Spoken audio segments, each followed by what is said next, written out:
समझ गए कि आप पूछना क्या चाहती हैं। आप तो अंतर्यामी हैं।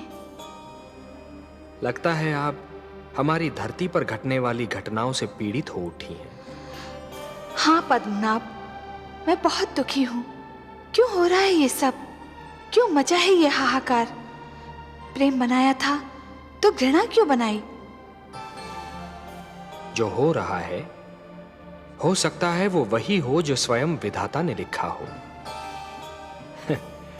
और अपना लिखा तो स्वयं विधाता भी नहीं मिटा सकते ना। हे महादेवी, हो सकता है कि यह मानव की परीक्षा हो, उसके कर्मों की परीक्षा हो। पर ऐसा संसार और ऐसा मानव आपने बनाया ही क्यों नारायण, जो आपकी बनाई धरती पर अंधेरा फैला रहा है? तो आप क्या चाहती थीं कि हम केवल दिन बनाते और रात्रि न बनाते? फिर मानव को अंधेरे उजाले का अंतर कैसे जान पड़ता? विष न होता तो अमृत की महत्ता कैसे जानी जाती? पुष्प के साथ कांटे न होते तो पुष्प के सौंदर्य को कौन जान सकता? पतझड़ न आती तो वसंत ऋतु इतनी सुहानी कैसे लगती? हमने मानव को बनाया है देवी। मानव इतिहास को बनाने का कार्य हमने अपने हाथों में नहीं रखा, वो तो उसी पर छोड़ दिया है। अभी तो उसे अपनी शक्ति का आभास हुआ है।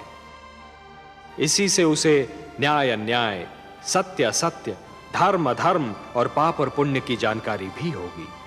हमने बुद्धि दी है मानव को, विवेक दिया है उसे। और यदि मानव ने विवेक से कार्य नहीं किया तो? यदि धरती पर रात्रि इसी प्रकार दिन को निगलती रही तो? अंधकार प्रकाश को डसता रहा तो? तब क्या करेंगे आप? चिंता मत कीजिए देवी। यदि असत्य और अधर्म अपनी सीमा को पार कर गए, यदि धर्म की हानि होने लगी, तो हम स्वयं धरती पर जाएंगे। हम वचनबद्ध हैं। परित्राणाय साधूनाम विनाशाय च दुष्कृताम धर्म संस्थापनार्थाय संभवामि युगे युगे। अपनी लीला तो आप ही स्वयं जानते हैं पद्मनाभ। इस प्रकार आरंभ हुआ प्रकाश और अंधकार के युद्ध का इतिहास।